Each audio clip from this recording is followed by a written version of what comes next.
Mesdames et messieurs, chers amis internautes, bonjour et bienvenue sur votre télévision BLTV. Alors, le gouvernement du président Patrice Talon a pris 3 décisions importantes qui touchent le secteur de l'agriculture, plus précisément les producteurs de soja.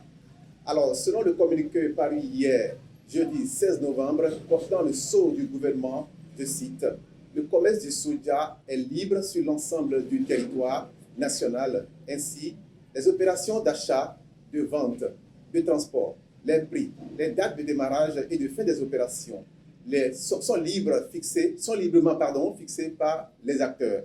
L'exportation du soja est libre, sans agrément, se fait exclusivement par le port de Cotonou. La contribution à la recherche et à la promotion agricole perçue au cordon douanier à la charge exclusive des exportateurs est désormais fixée à 30 francs CFA par kilogramme de soja grain au lieu de 140 francs au titre de la campagne écoulée. Comment ces décisions du gouvernement sont-elles perçues par les acteurs du secteur et quel est l'impact que ces décisions ont sur la vie des producteurs? Pour en parler, nous recevons pour vous sur ce plateau le président de l'association Soutebo Berewe, M. Sounon Paul. M. Sounon Paul, soyez le bienvenu sur votre télévision. Merci, monsieur le journaliste.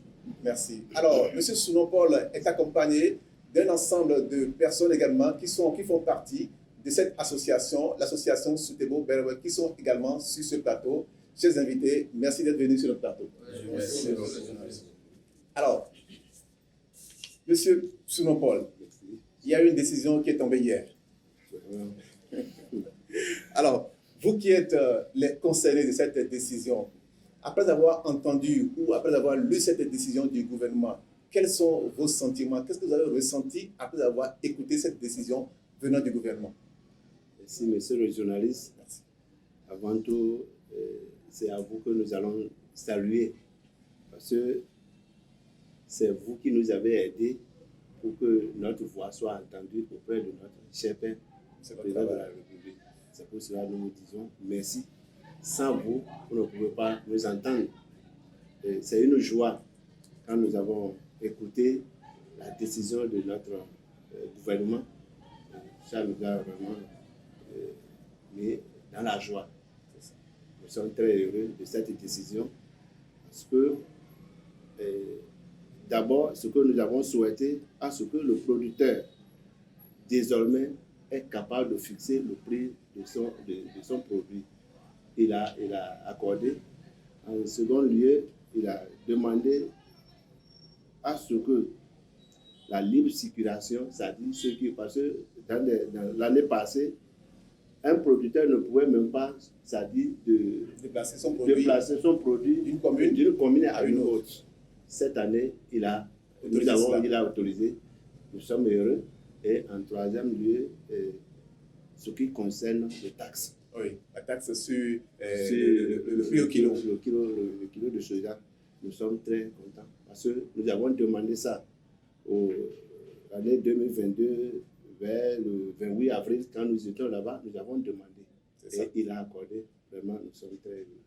Donc, cette décision du gouvernement vous agrée? Oui, vraiment, nous avons compris qu'effectivement, il est un père. C'est ça. Il est un père qui écoute sa population, mais seulement peut-être il n'avait pas derrière les vraies informations de ce que vivent les producteurs. Bien, déjà pour que les téléspectateurs comprennent véritablement comment cette décision impacte ou a impacté ou bien va impacter réellement la vie des producteurs et peut-être de la population aussi, nous allons revenir un peu, nous allons nous dire un peu quel était le prix du soja, à quel prix le soja était vendu pour que cette taxe de 140 francs soit perçue sur chaque kilogramme. Bon, l'année dernière, au 1er de novembre, le prix de soja était vendu à 190 francs. Le soja était à 190 francs de novembre. Mais c'est vers le mois de... dans quel mois? Le mois de mai. C'est là maintenant le gouvernement a rehaussé un peu. Il a amené ça à 270 francs. Mais à 270 francs. Okay. Mais malheureusement, 270 francs, c'était verbalement. Ce n'était pas Ce n'était pas réel auquel on achetait le produit. C'était comme ça. C'est ça. Parce que l'appui qui était censé aller acheter le produit auprès des producteurs, Oui, il y avait de la mafia qui s'est produite. c'est ça. Il y avait de la mafia. Alors, par rapport à cette décision aujourd'hui, et si nous prenons par exemple la première décision, alors on dit le commerce du soja grain est libre sur l'ensemble du territoire national. Ainsi, les opérations d'achat, de vente, de transport, les prix, les dates, tout sont fixés par les acteurs que vous êtes. Ça veut dire quoi finalement? Est-ce que c'est vous qui allez décider du prix désormais auquel le soja sera acheté? Et aussi, est-ce que c'est vous qui allez, comment dirais-je, lors de, comment dirais-je, de la commercialisation sur le plan national, les produits peuvent être facilement déplacés et autres? Parce qu'il faudra vraiment que les gens comprennent cette décision du gouvernement et voient véritablement l'impact que cela a sur votre... Bon, la décision que le gouvernement a prise, pour que cela soit réel, effectif, nous avons souhaité à ce que l'achat soit en direct entre l'acheteur et le producteur. C'est-à-dire, nous ne voulons pas avoir un intermédiaire entre nous les producteurs. Parce que nous avons vu ce qui s'est passé l'année dernière. C'est pour cela, nous, l'association Soutebom Beremen, nous allons organiser. Donc, il y a des commerçants que nous allons mettre sur place. C'est eux qui vont acheter nos produits auprès de nous, les producteurs. Et si l'État en a besoin, donc, ils vont prendre ça à l'État. Mais ça ne serait plus maintenant à CIPI comme ça. Si effectivement, la décision est vraiment une réalité. D'accord. Maintenant, cette libre circulation du produit, je crois qu'elle est spécifiquement sur le territoire national. Bien sûr, c'est-à-dire, elle ne doit pas sortir du pays, je suppose par exemple, pour aller au Togo ou bien pour aller au Nigeria. Ce n'est spécifiquement sur le territoire national que les produits doivent circuler librement. Mais monsieur le journaliste, c'est notre souhait. C'est ça. Par exemple, maintenant, si le Togo achète le soja, le kilo à 100 francs, et que le Bénin achète à 100 francs, est-ce qu'on en a besoin encore de ces difficultés? On n'en a pas besoin. Oui, c'est vrai. C'est simplement ça. Nous aussi, parce que si ce que nous allons produire dans notre territoire et que c'est là, c'est vendu, nous-mêmes, c'est que tout ce qui trouve, ça nous revient. Et ailleurs, ils entendront que telle année, le pays Bénin a produit telle quantité. Mais si c'est sorti ailleurs, c'est eux qui vont faire le point. Donc, nous-mêmes, ça ne nous arrange pas. C'est parce que l'État ne taille pas importance à nos difficultés qui nous poussaient à amener nos Oui, parlons même de ces difficultés-là. Avant cette décision, dites-nous un peu, quelles sont les difficultés que vous viviez dans ce secteur? Parce que tantôt vous apprenez qu'ils ont été des agriculteurs de ce côté-ci, tantôt on a été telle garnison à tel endroit. Alors, quelles étaient vos difficultés avant que cette décision ne tombe pour que vous puissiez vraiment apprécier cette décision du gouvernement? Monsieur le journaliste, ce qui s'est passé, c'est parce que le producteur, il est un homme de Dieu. C'est ça. Sinon, dans ton territoire, ce qui a été produit, c'est transformé comme de la drogue. Même la drogue est libre. La libre circulation de la drogue est mieux par rapport au soja. C'est ça. Ça, on a trop déploré. Un producteur qui a produit son soja, il a porté ça sur moto, il va à un policier le shit. Si on n'a pas le sang-froid, ça peut susciter. Mais on a supporté tout ça. Donc, avant que cette décision ne vienne, ce que nous avons fait, parce que nous avons été à la hauteur. On n'a pas accepté, riposter. Donc, on ne peut même pas citer ce qui s'est passé. C'est ça. Ok. Alors, si, comment dirais-je, ces différents problèmes dont vous venez d'évoquer, d'accord, sont aujourd'hui conjugués au passé grâce à cette décision-là, est-ce que l'acheteur qui vient de l'extérieur, d'accord, qui vient pour acheter le produit avec vous, vous souhaitez qu'il le fasse avec vous directement. Ou bien qu'il le fasse avec, je ne sais pas, comme on l'a dit tout à l'heure, l'intermédiaire. Parce que vous savez, vous avez parlé de la société qui, la CIPI, voilà, qui vient acheter avec vous. La CIPI, c'est l'intermédiaire. Alors, vous souhaitez quoi maintenant? Que la CIPI sorte du système pour que vous ayez à discuter avec les c'est ce que nous souhaitons. Parce que, par exemple, l'État lui dit qu'il va acheter le soja à 270 francs. C'est un exemple que je donne. Oui. La CIPI, lui, se présente sur le terrain et dit apporter vos soja. Quand le producteur amène, il dit non, qu'il n'a pas de temps. Et avant que ton soja ne soit acheté, pesé, il faut glisser, il faut glisser quelque chose. Avant que tu reçois encore ton argent, ça, tu vas prendre plus de 2-3 mois. Si tu ne glisses pas de l'argent, tu ne reçois pas. Encore, ils ont organisé certaines choses que quand vous allez, ils vont dire qu'il n'y a pas de l'argent. Et en voulant partir, ils vont dire, bon, mais comme tu as déjà apporté la marchandise, bon, il y a un monsieur, lui, il vend ça, il va acheter ça à 270 ou 200 francs. Lui, il te paie cash. Or, c'est avec même l'argent qu'ils font ce jeu-là. D'autres sont venus à pied, mais ils ont rentré avec des véhicules sur le dos des producteurs. Ce n'est pas normal. Nous aussi, à notre niveau, nous avons des commerçants expérimentés, donc à qui nous avons confiance et nous savons qu'ils ne vont pas nous trahir. Donc, c'est pourquoi nous avons dit non à CIPI. C'est ça. Alors, ok, vous avez dit non à la CIPI et désormais vous voulez traiter avec les acheteurs, mais qu'ils viennent sur le territoire acheter.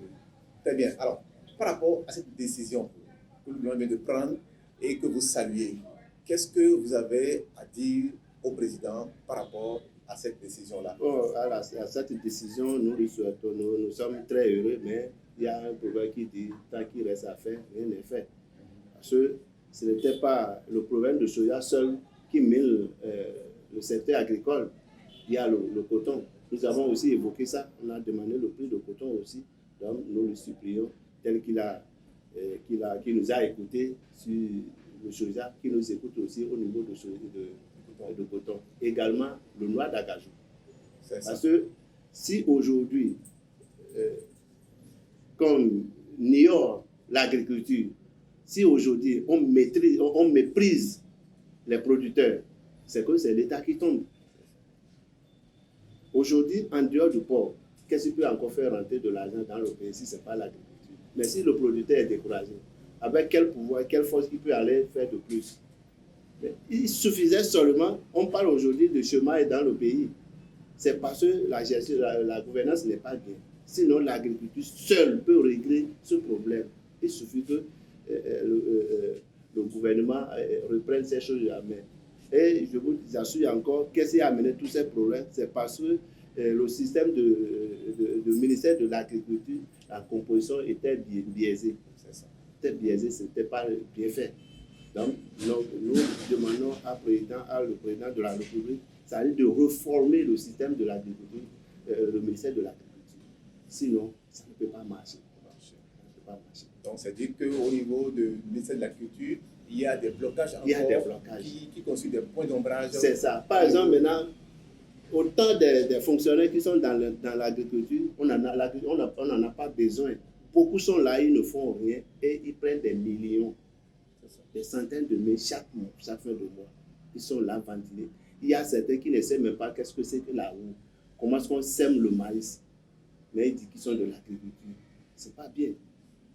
Et ceux qui sont les acteurs principaux au terrain sont abandonnés. Si je donne un exemple, comment un secrétaire GV qui est en charge de 54 producteurs, c'est lui qui sait comment ils vont produire, surveiller sur eux de commencer jusqu'à la vente. Et c'est lui qui n'a pas le salaire. Au même moment qu'un planton qui est à la Sonapra ou bien qui est dans un circuit de l'achat de crédit, il est à 160 000. Ça, c'est un péché. Il y a une injustice là. C'est une injustice là. Comme ça ne peut pas évoluer. C'est pourquoi je dis que le ministère de l'Agriculture doit être réformé. À réformer le système. Ça doit être réformé. Très bien. Alors, nous allons également donner la parole à certains membres de cette association pour qu'eux aussi ils opinent sur la question. Alors, nous allons permettre à la technique de vous donner le micro pour que chacun de vous puisse opiner. Très bien. Nous allons également donner la parole à un autre membre. Vous parlez en français? Oui. Ok, très bien. Oui, présentez-vous et dites-nous. Un instant.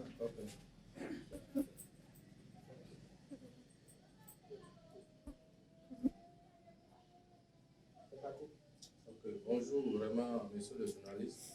Je passe par ce canal pour dire merci parce que grâce à vous aujourd'hui, le monde entier va nous attendre. Vraiment, vous venez de nous poser une question aujourd'hui par rapport à ce que l'État vient de nous alléger un peu la tâche au niveau des taxes qu'on payait avant sur 1 kilo de soja. Vraiment, on est très, très content. Quand il reste à faire, c'est qu'on a encore à faire. On le remercie pour ce pas-là, d'avoir nous amené aujourd'hui de 14 000 dans 1 kilo, dans un sac de 100 kilos. Aujourd'hui, on est à 3 000. Vraiment, c'est un grand pas, c'est sanitaire, on le salue beaucoup. Maintenant, on a aussi des doléances qui restent à faire. Parce qu'il y a encore des problèmes qu'on doit suggérer et qui, par la grâce de votre canal, ils peuvent nous attendre. Parce qu'aujourd'hui, ce qu'il a fait, presque tout le monde paysan est content. Parce qu'on fait partie du monde paysan. Donc aujourd'hui, s'il a dit qu'il nous laisse la main libre, c'est ce qu'il a dit, qu'il laisse la main libre aux paysans de fixer leur prix et que de vendre le soja, mais ça doit sortir par la voie maritime. On est d'accord, on est même content, c'est ce qu'on souhaite, parce qu'on ne veut pas que le pays, que au Bénin on va produire, et c'est un autre pays qui va en bénéficier. Donc nous-mêmes les producteurs, on veut que notre souffrance, qu'on reconnaît qu'on est en train de souffrir et qu'on travaille, que le Bénin c'est un peu travailleur. Donc, si aujourd'hui on dit que c'est le Bénin qui est le meilleur producteur du soja au monde, le monde paysan au Bénin serait très fier. Exactement. Parce que les balles perdues vont nous retomber aussi. Exactement. Donc, en ça, nous-mêmes, si le prix est meilleur, à quoi ça sert de franchir d'autres frontières? C'est le prix qui nous fait franchir les autres frontières. Parce qu'au Togo, si ils sont à 400, au Bénin, on est à 100 francs. La différence là est trop. Elle est grande. Donc, nous lui demandons que le prix soit meilleur. Les commerçants qui vont arriver, je suis sûr, avec les taxes qu'il a enlevées, on aura le meilleur prix que le Togo. Moi, notre souhait même, c'est le Togo qui va chercher à amener le soja au Bénin et ni le Bénin va chercher à amener le Togo, le soja au Togo. Donc vraiment, on est vraiment très heureux. À l'endroit de ce qui nous reste à demander, on a besoin de formation. Les paysans ont besoin qu'on le forme. Mais il y a des gens qui l'envoient sur le terrain, soit disant que c'est des gens qui sont venus à travailler avec nous, à nous former, on ne les voit pas. Mais on entend parler. On envoie quelqu'un qui veut te former dans ton champ. Et il voit un pied de coton, il te demande, ah, le soja là, c'est bien debout. Hein. Or, c'est un cotonnier, il voit, il dit que c'est le pied de soja. Donc, il ne fait pas la différence entre le non, soja il ne et sait même le pas. coton. Donc, c'est le problème qu'on endure sur le terrain. Et c'est la personne qu'on t'envoie de te former. Nous-mêmes, là, on est déjà assez mieux. Ce qu'on lui demande, l'argent qu'il prend pour les payer, ces gens-là, il n'a qu'à venir tout ça là, pour qu'ils nous aident à subventionner la production. On a besoin de subventions. Comme si on est abandonné par l'État. Et si il diminue toutes ces tâches inutiles, je crois qu'on aura assez d'argent pour nous subventionner. Très bien. Très bien. Merci beaucoup. Merci. Alors, un autre intervenant, s'il y en a.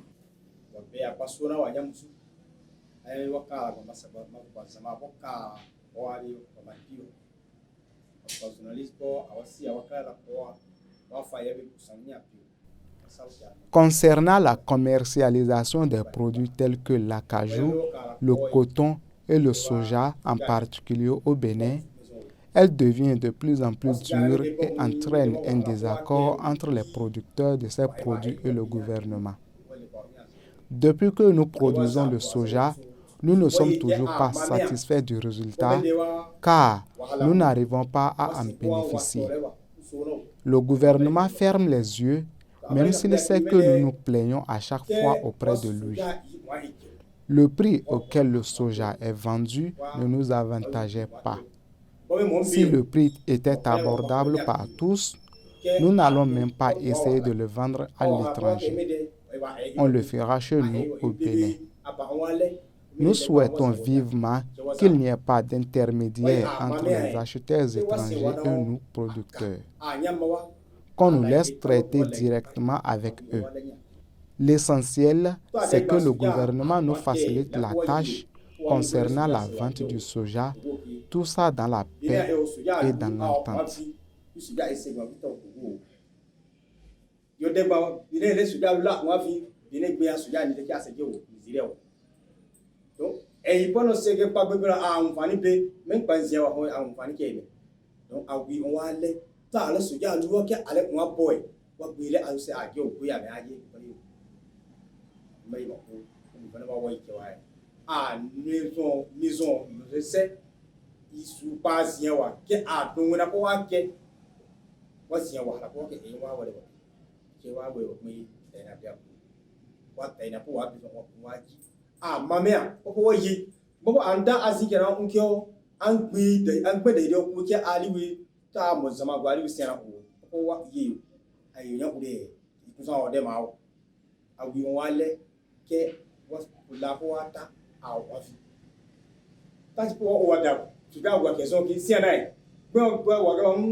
Je vous salue, chers journalistes, pour nous avoir acceptés. Nous saluons le gouvernement et le président Talon qui a su entendre nos cris de cœur. Ce que nous voulons maintenant est que le président fasse en sorte que ses proches collaborateurs dans le domaine soient des vrais producteurs et nous aurons les résultats escomptés. Cette lutte ne concerne pas seulement le soja, mais aussi le coton, l'anacarde. Nous lui demandons qu'il ait une relation étroite avec notre association.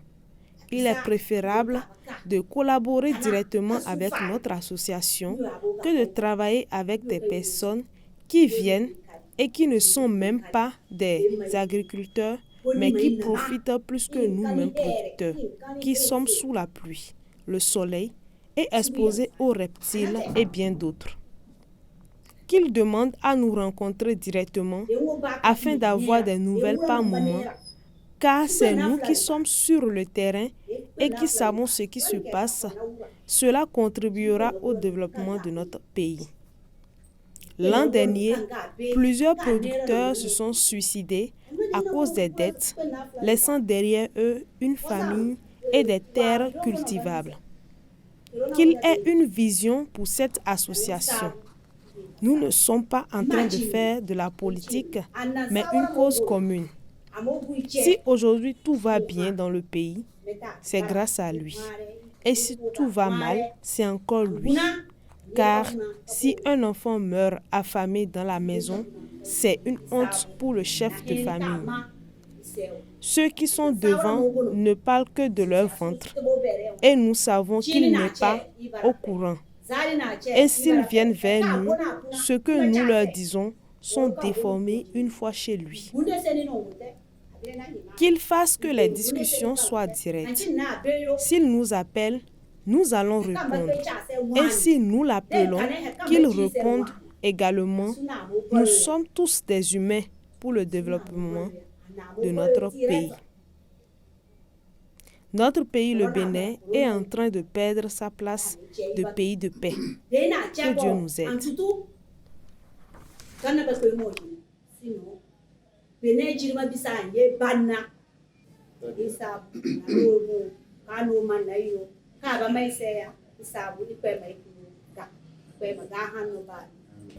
Bien, alors, chacun des membres de l'association a réagi par rapport à cette décision du gouvernement qui, comment dirais-je, les a réjouis parce que, effectivement, le prix qui était, la taxe plutôt qui était à 140 francs est descendue à 130 francs. Ils se réjouissent, mais toujours est-il que tout n'est pas fini. Il y a encore des choses à régler dans le secteur pour que le secteur soit totalement viable pour les agriculteurs. Alors, Monsieur le Président, nous allons revenir à vous. Alors, aujourd'hui, au regard de cette décision du gouvernement, c'est vrai, vous en réjouissez, mais vous avez dit qu'il y a encore de ces petites difficultés-là qu'il faut résoudre. Alors, quel est votre message à l'endroit du gouvernement? Quel est votre message à l'endroit du ministre, qui est votre ministre? Toujours est-il que, même s'il y a de petites tensions, et si on est un peu fâché par rapport à certains actes, toujours est-il que le message que vous allez adresser, c'est à son endroit, et surtout à l'endroit du président et le gouvernement tout entier. Bon, vraiment, le message à l'endroit du gouvernement, d'abord, nous souhaitons à ce que le gouvernement nous aide à ce que le prix de 400 francs le kilo soit une réalité. C'est ça. Même ceux qui vont venir acheter le produit d'extérieur, qu'ils soient informés que sa population veut vendre le produit à 400 francs. Okay. Le reste, ça leur revient. C'est ça. C'est ce que nous souhaitons au niveau du gouvernement. En ce qui concerne le ministre de l'Agriculture, nous sommes un peu déçus de certains comportements que nous lisons en lui. Parce qu'aujourd'hui, en ce qui concerne l'association des producteurs, nous sommes unis. Mais les démarches que le ministre est en train d'amener, c'est pour diviser et régner entre nous les producteurs.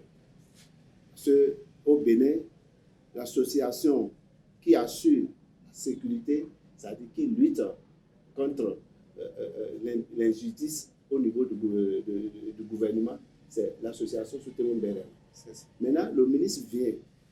Plusieurs fois, il est venu plusieurs fois à Parakou. Il ne s'est jamais associé à l'association Soutenons Bénin. Donc, il s'est formé certaines associations, soi-disant producteurs, et c'est avec eux qu'il traite. Ça veut dire, entre nous, il met une division, ce que nous ne souhaitons pas. Donc, nous demandons à ceux qui corrigent. Nous sommes un. Donc, nous ne voulons pas qu'il y ait de division entre nous. Donc, deuxième lieu, nous voulons demander à notre cher papa de prendre en charge nos difficultés. Parce que nous avons vu au niveau des fonctionnaires d'État qui s'occupent plus d'eux que nous les producteurs. Parce qu'on ne reçoit aucun aide du gouvernement. On ne reçoit aucun aide. Or, au niveau de la pharmacie, au niveau du marché, tous les articles, c'est au même prix que nous. Parfois même, nous les producteurs, nous avons de la charge plus que les fonctionnaires. Certains fonctionnaires, ils n'ont que un enfant. Mais nous, on en a beaucoup. Et également, il y a le chômage des jeunes. Le chômage des jeunes. Normalement, dans un État, chaque année, il devait avoir des recrutements. Parce qu'au fur et à mesure que, par exemple, maintenant, ceux qui auront le bac cette année, l'année prochaine, il y aura encore une autre équipe. Effectivement, oui, une autre vague. Maintenant, l'État reste. Il y a certains garçons. Si année 2024, maintenant, il ne peut plus passer aucun concours. Si voilà l'année qui devait passer au concours, il n'y a pas de recrutement. Il y a 1, 2, 3 ans qu'il n'y a pas de recrutement. Maintenant, quand ils vont lancer le recrutement, ils vont dire que là, il a frappé. Mais il faut reconnaître aussi que l'État ne peut pas engager tout le monde. En fait, c'est le secteur privé, c'est-à-dire d'ailleurs votre secteur, les secteurs, comment dirais-je, de l'agriculture, de l'élevage, de la technologie et autres, qui doivent pouvoir engager sur, parce que l'État seul ne peut pas prendre tout ce que forme le système éducatif. Bien sûr, nous sommes conscients, c'est pourquoi nous avons dit normalement, c'est les producteurs qui devaient traiter qui devrait bien traiter. Bien traité. Par exemple, maintenant, si cette année, le soja a été acheté à 400 francs tel qu'on l'a demandé, je vous assure, tous les émisants, les jeunes qui étaient chez moi, eux tous ils vont la terre. Donc, le problème de chômage est réglé. C'est ce que nous demandons seulement. C'est ça. Et la plupart, le président, lui, croit que c'est ceux qui ont été à l'école, c'est eux qui ont de clairvoyance. Ce n'est pas ça. C'est le français qu'ils ont appris seulement. C'est ça. Mais la vision est ce que quelqu'un qui n'a même pas mis au pied à l'école, il a de la vision pour le développement. Donc il faut qu'il nous associe aussi, qu'il ne nous écarte pas. Donc c'est ce que nous demandons. Exactement. Très bien. Merci, monsieur le président de l'association Souté Bereouin. Chers amis internautes, merci de nous avoir suivis. C'était l'association Souté Bereouin que nous recevons pour vous par rapport à la décision du gouvernement qui a pris 3 décisions importantes par rapport aux agriculteurs, précisément à la culture du soja. Ils sont très contents, mais vous l'avez compris, ils essayent, ils évoquent un certain nombre de difficultés qu'ils rencontrent toujours dans le système. Alors, ils lancent un appel au gouvernement pour que le gouvernement puisse essayer de les aider dans ce système pour que, dorénavant, la production du soja soit un domaine viable où les gens peuvent venir et éliminer un peu le chômage qui sévit dans le pays. Chers amis internautes, nous sommes à la fin de cette émission. Merci de nous avoir suivis. À très bientôt pour une nouvelle émission.